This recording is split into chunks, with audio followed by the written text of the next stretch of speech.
الحمدللہ رب العالمین والصلاة والسلام علی سید المرسلین اما بعد فاعوذ باللہ من الشیطان الرجیم بسم اللہ الرحمن الرحیم الصلاة والسلام علیک یا رسول اللہ وعلی آلک واصحابک یا حبیب اللہ الصلاة والسلام علیک یا نبی اللہ وعلی آلک واصحابک یا نور اللہ۔ دورہ صرف ناب کے ساتھ حاضر ہیں۔ کل ہم نے نصاب الصرف کے اندر محموس کے قواعد پڑھے تھے۔ آج انشاءاللہ عز و جل مضاف کے قواعد پڑھیں گے۔ مضاف کے قواعد جو ہیں ان کے اندر مضاف کے کچھ قواعد کی شرائط بھی ہیں، ان شرائط کو بھی پڑھا جائے گا، اور اس کے ساتھ ساتھ جو ہے وہ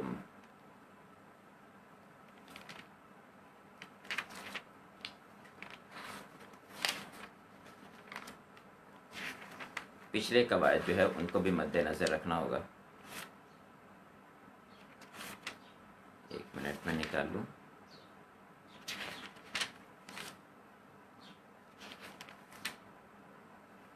جی، قواعد کم ہیں مضاف کے، لیکن شرائط جو ہیں ان کے ساتھ مل کے تھوڑا زیادہ بنتا ہے۔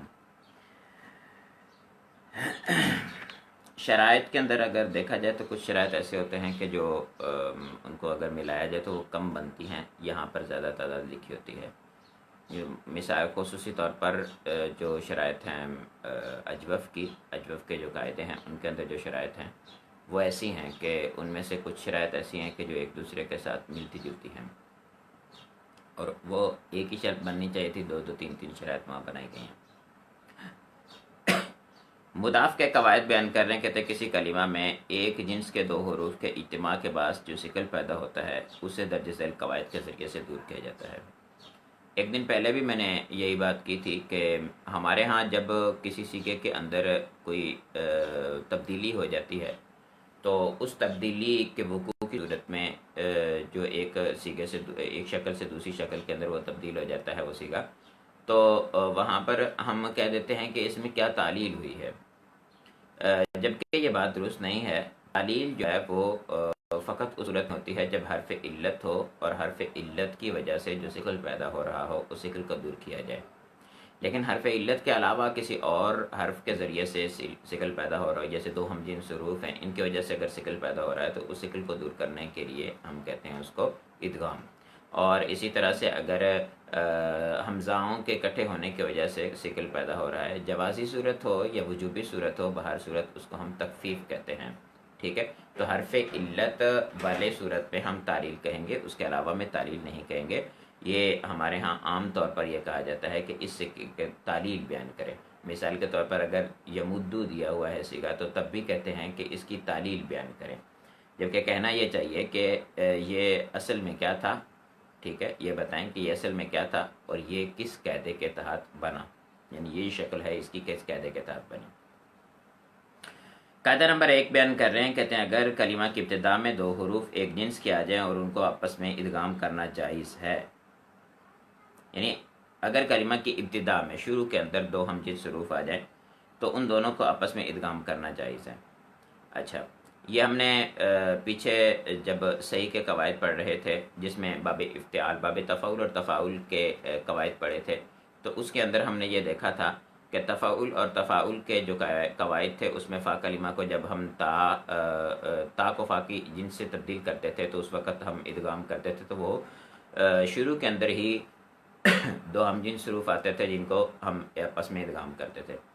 دو ہم جنس حروف اگر شروع کے اندر آئیں گے تو اس صورت کے اندر یہ بھی میں نے آپ کو عرض کیا تھا کہ ادغام کے اندر دو حروف ہوتے ہیں، ایک مدغم اور ایک مدغم فی ہوتا ہے، تو اس صورت میں شروع کلمہ کے اندر جو ہے وہ مدغم آئے گا، اور مدغم ہمیشہ ساکن ہوتا ہے، تو اس صورت میں ابتدا ساکن سے ہوگی، اور آپ یہ بات جانتے ہیں بخوبی کہ ابتدا ساکن سے جو ہے وہ عربی کلام کے اندر نہیں ہو سکتی، اس وجہ سے جو ہے وہ شروع میں ہمیں حمزہ وصلی کی حاجت پڑتی ہے، تو حمزہ وصلی ہم اس کا اضافہ کرتے ہیں۔ یہاں پر قاعدہ نمبر 1 جو ہے اس کے لیے چند شرائط بھی ہیں، شرائط کی طرف آتے ہیں، مثال سنیے۔ مثال کے اندر انہوں نے بیان فرمایا ہے کہ جیسے تتارکا، اب تتارا کا جو سیگا ہے اس کو دیکھیں تو اس کے شروع کے اندر دو ہم جنس حروف آئے ہیں.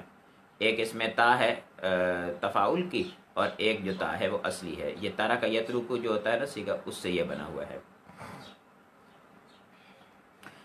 تو تا کا تاک میں ادغام کیا. تا کا تا میں جب ادغام کیا تو پہلے کی ظاہری بات ہے حرکت کو حذف کرنا پڑے گا. اس کا جو ہے وہ قاعدہ یہ آئے گا آگے کہ دو ہم جنس حروف جب آتے ہیں تو اس میں پہلے کی حرکت کو حذف کر کے اس کی تین صورتیں بنتی ہیں کہ پہلے کے ماقبل دو متحرک حروف ہیں اور پہلا جو ہے وہ ساکن ہے، یا دو متحرک حروف ہیں اور پہلا بھی متحرک ہے، یا دو متحرک نہیں ہے پہلا ساکن ہے.